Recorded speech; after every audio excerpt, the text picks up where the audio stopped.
Trump அவர்களுடைய tariff யுத்தத்தை பற்றி கடந்த 2 வீடியோவில் தெளிவாக நாம் பார்த்துருப்போம். அந்த 2 வீடியோவும் பார்த்தவங்களுக்கு ஒரு விஷயம் மட்டும் நல்லா புரிஞ்சிருக்கும். இந்தியா ரஷ்யா இந்த உறவு நீடிக்கக்கூடாது. ரஷ்யாவை விட்டு இந்தியா வெளியேற வேண்டும். ரஷ்யாவினுடைய நட்பு, ரஷ்யாவினுடைய டெக்னாலஜி டிரான்ஸ்ஃபர், ரஷ்யாவினுடைய ஆயுதங்கள் இதை இந்தியா வாங்கிறது நிறுத்தப்பட வேண்டும். அப்படி இருந்துச்சுன்னா 25% டாரிஃப் இல்லைப்பா, பேஸ்லைன் 10% டாரிஃப் அப்படின்னு சொல்லி ட்ரம்ப் அவர்கள் அறிவிப்பதற்கான வாய்ப்புகள் இருக்குது.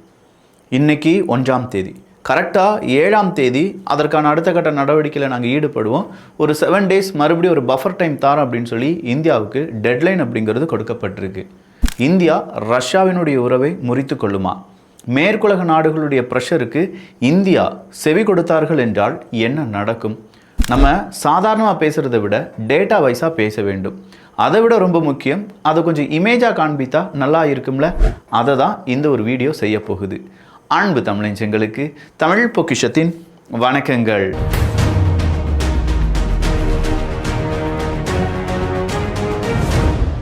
இந்தியாவுக்கு எதிராக ட்ரம்போடைய புதிய டாரிஃப் வந்தபோது குளோபல் ஸ்டேஜில் இந்தியா பெரிய அளவில் டிஃபெண்ட் பண்ண வேண்டியதாக இருந்துச்சு. இதே மாதிரியான நம்ம ஜாபில் நம்ம ஐடியாஸ் இல்லாட்டி நம்ம டிஃபெண்ட் பண்ணுறதுக்கு சரியான பாயிண்ட்ஸை கான்ஃபிடென்ட்டாக எடுத்து சொல்வதற்கு இங்கிலீஷில் சின்னதாக தடுமாற்றம் ஏற்படும் போது அந்த பாயிண்ட்ஸை சரியாக நம்மளால் சொல்ல முடியாது. இதே மாதிரி இனி வருங்காலத்தில் நம்ம யாருமே இங்கிலீஷில் தடுமாற வேண்டிய தேவையே இல்லை. Morning bus missing, so lately come to work. நீங்கள் சொன்ன சென்டென்ஸில் சில மிஸ்டேக்ஸ் இருக்குது, அது இப்படி கரெக்டாக சொல்லுங்க. This morning I missed my bus, so I am late for work. உங்களுக்கு புரிஞ்சுதா? வேற ஏதாவது டவுட் இருக்கா?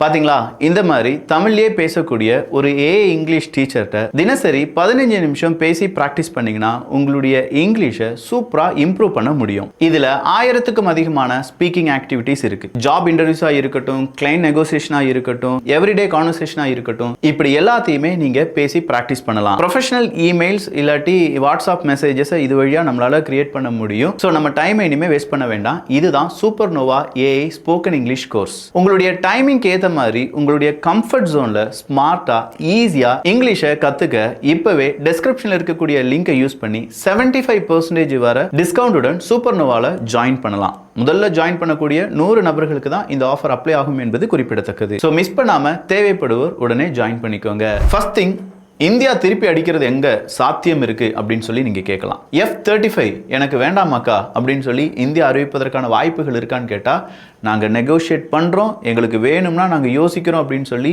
இப்போ அமெரிக்காவை ஏர்ல நிப்பாட்டலாம். எப்படி? F-35க்கான டீல் அப்படிங்கிறத இன்னும் இந்தியா அக்செப்ட் பண்ணல. அப்படி அக்செப்ட் பண்றதுக்கு முன்னாடி ட்ரம்ப் அவர்கள் டாரிஃப் 25% அப்படின்னு சொல்லி வந்ததுனால இந்தியா மற்றும் அமெரிக்க உறவில் விரிசல் அப்படிங்கிறது ஏற்படுது. இந்த விரிசலை பயன்படுத்தி F-35க்கான டீலை இந்தியா கொஞ்சம் டிலே பண்ணுறதுக்கான வாய்ப்புகள் இருக்குது. சரி, F-35க்கான டீலை நம்ம டிலே பண்ணுறோம் அப்படின்னாலும் வச்சுக்கலாமே. அதையும் தாண்டி இந்தியாவுக்கு வேறு ஏதாவது ப்ரெஷர் அமெரிக்காவால் கொடுக்க முடியுமான்னு கேட்டால் முடியும். அதாவது ரஷ்யாவுக்கு எதிராக அமெரிக்கா இந்தியாவை நிறுத்த பார்க்கும். இது இந்தியாவுக்கு இக்கட்டான நிலைமை அப்படின்னு சொல்லலாம். மேற்குலகத்துக்கு எதிராக, அப்படி இல்லைன்னா ரஷ்யாவுக்கு எதிராக, இதில் ஏதாவது ஒரு பக்கம் இப்போ இந்தியா நின்றே ஆக வேண்டும் அப்படிங்கிற ஒரு கட்டாயம் இந்தியாவுக்கு வந்திருக்கு. இதிலிருந்து இந்தியா தப்பிப்பதற்கு செம்மையாக இந்தியா யோசிக்கணும், செம்மையாக ஹார்ட் ஒர்க் பண்ணணும் அப்படிங்கிறது நமக்கு தெரியும். ஆனால் இங்கே தான் கிளைமேட் சேஞ்ச் அப்படின்னு ஒன்று வந்துட்டு இருக்கே விக்கி. கச்சா எண்ணெய் இல்லாட்டி பெட்ரோல், டீசல் இதெல்லாம் பயன்படுத்துவதை குறைக்க வேண்டும் அப்படின்னு சொல்லி பல நாடுகள், பல அமைப்புகள், ஐநா சபை இவங்க எல்லாருமே கோரிக்கை வைக்கிறாங்களே. இதனால் இதை தான் ஒரு சான்ஸ் அப்படின்னு சொல்லி இந்தியா கச்சா எண்ணெய் வாங்குறத நிப்பாட்டிடலாமே. இல்லை, ரஷ்யாட்டிருந்து மட்டும் ஏன் நம்ம அவ்வளோ கச்சா எண்ணெய் வாங்கிட்டு இருக்கோம்? இந்தியா இறக்குமதி செய்கிற கச்சா எண்ணெயில் 35-40% ரஷ்யாவினுடையது அப்படின்னு சொல்லும்போது அதை நிப்பாட்டிட்டு வேற ஏதாவது சவுதி அரேபியா, ஈரான் இந்த மாதிரி பல நாடுகளை பார்க்க வேண்டியதானே. இந்த கேள்வி உங்கள் மனசில் இருந்துச்சுன்னா 2022, 23, 24, 25 இந்தந்த வருடங்களில் எவ்வளவு பேரல்ஸ், மில்லியன் பேரல்ஸ் ஒரு நாளைக்கு உற்பத்தி செய்யப்படுகிறது அப்படிங்கிறத நம்ம தெரிஞ்சிருக்கணும். 2023 102 மில்லியன் பேரல்ஸும், 2024 102.80 பேரல்ஸும், 2025 அது 104.61 பேரல்ஸ் அப்படிங்கிறதும் ஒரு நாளைக்கு மில்லியன் பேரல்ஸ் என்பது உருவாக்கப்பட்டு வருகிறது. ஸோ 104 கிட்டத்தட்ட ஒரு 105 மில்லியன் பேரல்ஸ் அப்படிங்கிறது உருவாக்குறாங்க, தயாரிக்கிறாங்க அப்படின்னு சொல்லி வச்சுக்கிட்டாலும் ஒவ்வொரு வருடம் கூடும்போது இந்த பேரல்ஸினுடைய எண்ணிக்கை உயர்ந்துக்கிட்டே இருக்குது. அதனால தான் இது கேம் ஆஃப் பேரல்ஸ் அப்படின்னு சொல்கிறாங்க. இப்போ அமெரிக்காவினுடைய அதிபர் ட்ரம்ப் அவர்கள் கொடுத்திருப்பது ஒரு கேம் ஆஃப் பேரல்ஸ் தான். இங்கே பேரலினுடைய கணக்கை நம்ம சொல்லிட்டோம். ஒரு பேரல் கச்சா எண்ணெயுடைய விலையை தீர்மானிக்கக்கூடிய சக்திகள் 2. ஒன்று ஒப்பக், இன்னொன்று ஒப்பக் ப்ளஸ் நாடுகள். இதில் ஒப்பக் அப்படின்னு சொல்லும்போது அரபுலக நாடுகள், அவங்களுடைய கூட்டணி சவுதி அரேபியா ஹெட்டு. ஒப்பக் ப்ளஸ் அப்படின்னு சொல்லும்போது ரஷ்யா சார்ந்திருக்கக்கூடிய நாடுகள், இதில் ரஷ்யா ஹெட்டு. இவங்க 2 பேருமே பேசிக்கிடுவாங்க, ஆயில் மார்க்கெட் எப்படி இருக்குது, ஆயில் ப்ரொடக்ஷனை இன்க்ரீஸ் பண்ணணுமா டிக்ரீஸ் பண்ணணுமா, ஆயில் ப்ரொடக்ஷன் சேஃபாக இருக்கா, இது எல்லாத்தையுமே 2 அமைப்புகளும் சேர்ந்து அவங்க என்ன செய்வாங்கன்னா அடுத்த மாதத்துக்கான அந்த திட்டத்தை இந்த மாதமே டிக்ளேர் பண்ணிடுவாங்க. இந்தியாவும் அப்படி தான், அடுத்த மாதத்துக்கு என்ன வேணுமோ அது இந்த மாதமே வாங்கி வச்சாதான் அடுத்த மாதம். ஸோ ஒரு 30 days அப்படிங்கிறது ஒரு பஃபர்லேயே இருக்கும் இந்த ஆயில் மார்க்கெட்டை பொறுத்த வரைக்கும். அப்படிப்பட்ட ஆயில் மார்க்கெட்டில் இப்போ இந்தியா ரஷ்யாவிடம் இருந்து எவ்வளோ ஆயில் வாங்குறாங்க அப்படிங்கிறது யாருக்கும் தெரியாது. ஜஸ்ட் 40% அப்படின்னு சொல்கிறாங்க. இந்த பக்கமாக ரஷ்யா அவங்களுடைய ஏற்றுமதியில் பாதிக்கும் மேலே இந்தியாவிட்ட தான் கொடுக்குறாங்கப்பா அப்படின்னு சொல்கிறாங்க. இதில் அமெரிக்கா இப்போ ரஷ்யாவை தனிமைப்படுத்த வேண்டும் என்றால் கம்ப்ளீட் டிரான்ஸ்பரன்சியான ஒரு டேட்டா அமெரிக்காவுக்கு தேவைப்படுது. இந்த டேட்டாவை இந்தியாவிடமிருந்து எடுக்க அமெரிக்கா முயற்சி பண்ணுறாங்க. அது எப்படி அப்படின்னு பார்த்தா, ரஷ்யா இப்போதைக்கு நாளொன்றுக்கு 10 மில்லியன் பேரல்ஸ் அப்படிங்கிறது உற்பத்தி பண்ணுறாங்க. இந்த 10 மில்லியன் பேரல்ஸ் அஃபிஷியலாக ரஷ்யா சொன்னாலும் அன்அஃபிஷியலாக இதை விட கூடுதலான உற்பத்தி செய்வதற்கான வாய்ப்புகள் இருக்குது. ஸோ 10 மில்லியன் பேரல்ஸ்னே நம்ம வச்சுக்கலாமே. இப்போ இந்த 10 மில்லியன் பேரல்ஸ் அது மட்டும் இல்லாமல் பல நாடுகளுக்கும் ரஷ்யா அவங்களுடைய கச்சா எண்ணெய் ஏற்றுமதி பண்ணிட்டு இருக்காங்க. இப்போது அமெரிக்கா சொல்கிறாங்க, யார் யார் ரஷ்யா கூட இந்த மாதிரி ஆயில் டீலை நடத்திட்டு இருக்கீங்களோ எல்லார் மீதும் 500% டேரிஃப் அப்படிங்கிறத நாங்கள் போடுவோம். ஸோ இங்கே ட்ரம்ப் அவர்களுடைய முடிவு என்ன, ரஷ்யாவினுடைய ஆயிலை வாங்கக்கூடாது. அப்போது ரஷ்யாவினுடைய ஆயிலை வாங்கக்கூடாது என்றால் ஒரு நாளொன்றுக்கு 10 மில்லியன் பேரல்ஸ் அப்படிங்கிறது வேறு யார்கிட்டையோ இருந்தோ பல உலக நாடுகள் வாங்க வேண்டியதாக இருக்கும். Is it possible? ஒரு நாளைக்கு 10 மில்லியன் பேரல்ஸை ரஷ்யாவை தவிர வேறொரு நாடால் ப்ரொவைட் பண்ண முடியுமா? முடியவே முடியாது. இதை ஏன் நான் முடியாதுன்னு சொல்கிறேன்னா, இப்போது ரெட் சீல நீங்கள் எடுத்து பாருங்களேன், எங்கேயாவது உற்பத்தியில் பிரச்சனை, இல்லை இந்த நாட்டுக்கு அதிகமாக கச்சா எண்ணெய் தேவைப்படுகிறது, இந்த நாடு குறைவாக கச்சா எண்ணெய் உற்பத்தி பண்ணிகிட்ருக்கு அப்படின்னு சொல்லி ஏதாவது பிரச்சனைகள் இருக்கா?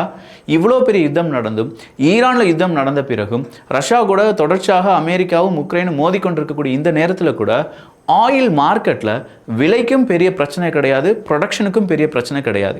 அப்போ இங்கே எல்லாமே ஸ்டேபிளாக போயிட்டுருக்கு. இந்த ஸ்டேபிளில் நம்ம ஒரு கள்ள தூக்கி எறிகிறோம்னு வச்சுக்கோங்க, அதில் ஏற்படக்கூடிய ஒரு அலை கண்டிப்பாக உலக எக்கானமியை ரொம்ப பெரிய அளவில் பாதிக்கும். இது ட்ரம்ப் அவர்களுக்கு நல்லாவே தெரியும். அதுவும் ஆயில் மார்க்கெட் அப்படிங்கிறது பாதிப்படைஞ்சிருச்சுன்னா ஒட்டு மொத்தமாக மனிதர்களுடைய வாழ்க்கை வாழ்வாதாரம் இது எல்லாமே பாதிக்கும். ஈவன் வெஜிடபிள்ஸ், காய்கறியினுடைய விலை கூட அதிகமாக மாறிடும். இது எல்லாமே ஒரே நாளில் நடந்து முடிஞ்சிடும். இன்னைக்கு இந்த ஒரு பேலன்ஸில் நம்ம கை வச்சிட்டோம்னா நாளைக்கு அதனுடைய இம்பேக்ட் நமக்கு தெரிய வரும். அப்படின்னா இங்கே ரஷ்யாவுக்கு பதிலாக ரஷ்யா ஏற்றுமதி செய்யக்கூடிய நாளொன்றுக்கு 10 மில்லியன் பேரல்ஸ் அப்படிங்கிறத இன்னொரு நாட்டால் உடனே நீ ப்ரொடக்ஷன் அதிகப்படுத்து அப்படின்னு சொல்லி அமெரிக்காவாலும் சொல்ல முடியாது, வேறு நாடும் அதற்கு ஒத்துக்கொள்ளாது. சவுதி அரேபியாட்ட போய் அமெரிக்கா கேட்க சொல்லுங்கள் பார்ப்போம், 10 மில்லியன் அமெரிக்காவோட எக்ஸ்ட்ராவாக நீ ப்ரொடியூஸ் பண்ணி சவுதி அரேபியா செய்ய மாட்டாங்க. ஏன்னா அவங்களுக்கு தெரியும் ஒப்பக் ப்ளஸ் நாடுகளுடைய கோபத்துக்கு நம்ம ஆளாகி விடுவோம். இந்த இரண்டு அமைப்புக்கும் இடையே சண்டை மூட்டுறதுல மேற்குலக நாடுகள் அமெரிக்கா ரொம்ப ஸ்ட்ராங்காக இருக்காங்க. அப்படி அவங்க சண்டை மூட்டி விட்டுட்டாங்கன்னா நம்ம ஆயில் மார்க்கெட்டு டவுன் ஆயிரும். நமக்குள்ளே சண்டை வந்துருச்சுன்னா அமெரிக்காக்காரன் அவன் ஆயிலை விற்று காசை சம்பாதிச்சிருவான். இது எல்லாமே பிஸ்னஸ் தான். நீங்கள் இதை கம்ப்ளீட்டாக பிஸ்னஸ் மைண்டோடி பார்த்தா இது கம்ப்ளீட்டான ஒரு business, oil business. So Saudi Arabia இதுக்கு ஒத்துக்கொள்ள மாட்டார்கள். வேறு எந்த நாடும் 10 மில்லியன் பேரல்ஸ் அப்படிங்கிறத ப்ரொடியூஸ் பண்ண முடியாது. அப்படி ப்ரொடியூஸ் பண்ணாலும் அந்தந்த நாட்டுக்கு, இப்போ ரஷ்யா ப்ரொவைட் பண்ணக்கூடிய நாடுகளுக்கு ஈஸியாக அதை கொண்டு வர முடியுமான்னு கேட்டால் அங்கேயும் சிக்கல் இருக்குது. சப்ளை செயின் இஷ்யூ அப்படின்னு சொல்லுவோம். ஷேடோ ஃப்ளீட்டை ரஷ்யா வச்சுருக்காங்கங்கிறது தெரியும். ஆனால் இந்த ஷேடோ ஃப்ளீட் வழியாக எந்தெந்த நாடுகளுக்கு எவ்வளோ ஆயில் எக்ஸ்போர்ட் ஆகுது அப்படிங்கிறதும் அமெரிக்காவுக்கு தெரியாது. ஸோ இப்போது இந்தியாவை நெருக்கிறாங்க. இந்தியாவை எப்படி நெருக்கிறாங்க? நீ ரஷ்யா கூட ஆயில் வாங்குறீன்னா எவ்வளோ ஆயில் வாங்குற? ரஷ்யாவினுடைய வார் மிஷினுக்கு தேவையான பணம் உன்னுடைய வடிவில் தான் போகுது. ரஷ்யா ஏற்றுமதி செய்யக்கூடிய கோல் மற்றும் க்ரூட் ஆயில் இதனுடைய இமேஜை நீங்கள் பார்த்தீங்கன்னா சீனாவுக்கு ரொம்ப அதிகமாகும். அடுத்த இடத்துல இந்தியா, 3வது இடத்துல கோல் அப்படின்னு சொல்லி பார்க்கும்போது நிலக்கரியை பார்க்கும்போது துருக்கி, அதுக்கு கீழே சவுத் கொரியா இருக்காங்க. க்ரூட் ஆயிலை பொறுத்த வரைக்கும் சீனா, இந்தியா, ஐரோப்பிய ஒன்றியம். ஸோ ரஷ்யா ஏற்றுமதி செய்யக்கூடிய க்ரூட் ஆயிலில் 80% சீனாவும் இந்தியாவும் தான். அப்படின்னா இதை நேராக சீனாட்ட போய் இவங்க அவங்களுடைய பலத்தை காண்பிக்க வேண்டியதானே அப்படின்னு கேட்டால், இரண்டுமே கம்யூனிஸ்ட் நாடு. இரண்டுக்கும் இடையே சித்தாந்த ஒற்றுமைகள் அப்படிங்கிறது இருக்குது. அதுவும் சீனா சொல்லிடுவாங்க, எங்களுக்கு அது தேவை, உன்னால் என்ன முடியுமோ அதை பார்த்துக்கோன்னு சொல்லி ஆல்ரெடி சீனா அப்படி சொல்லிட்டாங்க. ஸோ சீனாவை இவங்களுடைய வலைக்குள் கொண்டு வர முடியாது. அப்படின்னா நேரடியாக யாரை தான் முடியும்? இந்தியாவை தான் முடியும். இந்தியாவை அசைத்து பார்ப்பதன் வழியாக பிரிக்ஸ் நாட்டையும், பிரிக்ஸ் மாநாட்டையும், பிரிக்ஸ் கூட்டத்தையும் உடைப்பதற்கு அமெரிக்கா ஒரு வேலையை பார்க்குறாங்க. பிரிக்ஸ் மாநாடு இல்லாட்டி பிரிக்ஸ் கூட்டம் அப்படிங்கிறது ஏன் உருவாச்சு? வேர்ல்டு லெவல் எக்கனாமியை முடிவு செய்யக்கூடிய ஒரு அமைப்பாக பிரிக்ஸ் இருக்குது, பிரிக்ஸ் ப்ளஸ் இருக்குது. இது போர் சம்பந்தமான ஒரு கூட்டமோ இன்னொரு நாட்டை பழிவாங்க வேண்டும் அப்படிங்கிற ஒரு கூட்டமோ பிரிக்ஸுக்கு நோக்கமே கிடையாது. அப்படிப்பட்ட பிரிக்ஸுக்குள்ள ஒரு நம்பிக்கை அப்படிங்கிறது இருக்குது. ரஷ்யா, இந்தியா, சீனா, அதில் சவுத் ஆஃப்ரிக்கா இருக்காங்க, பிரேசில் இருக்காங்க. இவங்க எல்லாரும் சேர்ந்து நல்லபடியாக பொருளாதாரத்தை கொண்டு செல்ல முடியும் அப்படிங்கிறது அந்த நம்பிக்கை. இதில் பிரிக்ஸ் கூட்டத்துக்குள்ளே இருக்கக்கூடிய 2 நாடுகளுக்கு சிக்கல் வருதுன்னு வச்சுக்கோங்க, ரஷ்யாவுக்கும் இந்தியாவுக்கும் இடையே. அப்போ அமெரிக்கா சொல்கிற மாதிரி இந்தியா கேட்டுட்டாங்கன்னா ரஷ்யா பிரிக்ஸுக்குள்ளேயே ஒரு புகைச்சல் அப்படிங்கிறது ஏற்படும். என்னையா நம்ம கூட்டமைப்பில் இருக்கக்கூடிய நாடுகளிலிருந்து நம்ம பிஸ்னஸ் பண்ண மாட்டோம் அப்படின்னா ட்ரேடுக்காக தொடங்கப்பட்ட இந்த கூட்டமைப்பு இருந்து என்ன பிரயோஜனம் அப்படிங்கிற ஒரு கேள்வி வரலாம். இந்த கேள்வியை உருவாக்குவதும் அமெரிக்காவினுடைய நீண்ட கால திட்டம். அப்போ இந்த 10 மில்லியன் பேரல்ஸ் அப்படிங்கிறத இன்னொரு மார்க்கெட்டை வச்சு கண்டிப்பாக இந்தியாவுக்கு கொடுக்க முடியாது. அப்படின்னா நீ வாங்குறதுக்கு கணக்கை சொல்லு, நீ எவ்வளவு வாங்குறியோ அந்த கணக்கை சொல்லிவிட்டு நீ என்ன செஞ்சுக்கோ, நீ எனக்கு டேரிஃப்லேருந்து கம்மி பண்ணிக்கோ அப்படின்னு சொல்லி டிரான்ஸ்பரன்சி அப்படிங்கிறது எதிர்பார்க்குறாங்க. இந்த டிரான்ஸ்பரன்சி அப்படிங்கிறது இந்தியா கொடுத்துட்டாங்கன்னா இந்தியா நிச்சயமாக ஷேடோ ஃப்ளீட் வழியாகவோ இல்லாட்டி வேறு வழியாகவோ ரஷ்யாவிடமிருந்து என்ன வாங்க முடியாது? ஆயில் அப்படிங்கிறத வாங்க முடியாது. இங்கே க்ரூட் ஆயிலை பொறுத்த வரைக்கும் சீனா, இந்தியா, ஐரோப்பிய ஒன்றியம் அப்படின்னு சொல்லி பார்த்தோம். இந்த ஐரோப்பிய ஒன்றியத்துக்கும் மேற்குலக நாடுகளுக்கும் இன்னும் ஆயில் எங்கேருந்து போகுதுன்னா இந்தியா வாங்கக்கூடிய ஆயிலை ரிஃபைன் பண்ணி நம்ம என்ன செய்வோம்? மேலை நாடுகளுக்கு ஏற்றுமதி செய்வோம். இந்த வேலையை இந்திய நிறுவனங்கள் தான் செய்கிறாங்க. அப்போ இந்த ஆயிலுக்கும், ரிஃபைன்ட் ஆயிலுக்கும், கச்சா எண்ணெயாக மாற்றிய இல்லாட்டி பெட்ரோல் டீசலாக மாற்றிய இவைகளுக்கும் 25% டேரிஃப் உட்படுமான்னு கேட்டால் இல்லை. இந்த இடத்துல கச்சா எண்ணெயை ட்ரம்ப் அவர்கள் ரொம்ப சாதுரியமாக இந்த டேரிஃப் யுத்தத்திலேருந்து எக்ஸம் பண்ணிட்டார். ஸோ இதனால் என்ன? இந்தியாவினுடைய அந்த வரவு வந்துக்கிட்டே இருக்கும். இந்தியா ரிஃபைன் பண்ணி பல நாடுகளுக்கு ஏற்றுமதி செஞ்சுட்டே இருப்பாங்க. ஆனால் எந்த அளவுக்கு வரவு வருதோ ரஷ்யாவிடம் இருந்து அதை எனக்கு கணக்கு காண்பிக்க வேண்டும் அப்படின்னு சொல்லி ட்ரம்ப் அவர்கள் சொல்லிவிட்டார்கள் என்றால் நிச்சயமாக இந்தியா அங்கே லாக் ஆகிறதுக்கான வாய்ப்புகள் இருக்குது. அதை விட கூடுதலாக ஆயில் அப்படிங்கிறத இந்தியாவால் ப்ரொடியூஸ் பண்ண முடியாதுன்னு தெரியும். ஸோ வேறு எங்கே இருந்தோ இந்தியா இறக்குமதி செய்யுது, அப்போ ரஷ்யாவினுடைய ஷேடோ ஃப்ளீட்டில் இந்தியா இருக்காங்க அப்படிங்கிறத கண்டுபிடிப்பதற்கு கூட இதை இப்போ அமெரிக்கா பயன்படுத்தலாம். ஈஸியாக நான் சொல்லிட்டேன் அமெரிக்கா இதை பயன்படுத்தலான்னு. ஆனால் நமக்கு டெட்லைன் கொடுத்துருக்காங்களே, இதை ஒரு டூல் கிட்டாக அமெரிக்கா யூஸ் பண்ணிட்டு இருக்காங்க. இந்த டூல் கிட்டுக்கான எக்ஸ்பிளனேஷன் ஒரு இமேஜ் வடிவில் செய்யப்பட்டிருக்கிறது. நல்லா பார்த்துக்கோங்க. த்ரெட் டூல் கிட் அப்படின்னு சொல்லுவாங்க. டெட்லைன்ஸ் அப்படின்னு சொல்கிறதுக்கான உண்மையான பதம் என்ன அப்படின்னு கேட்டிங்கன்னா கிரியேட் அர்ஜென்சி அப்படிங்கிறது தான். பொதுவாக ஒரு டெட்லைன் 2 தினங்கள் தான் இருக்குது, இன்னும் 7ஆம் தேதிக்குள்ளே நீ எனக்கு சம்மதம் தெரிவிக்க வேண்டும். ஸோ அங்கே ஒரு டெட்லைன் கொடுக்கப்படுகிறது என்றால் அங்கே ஒரு அர்ஜென்சி அப்படிங்கிறத கிரியேட் பண்ணுறாங்க.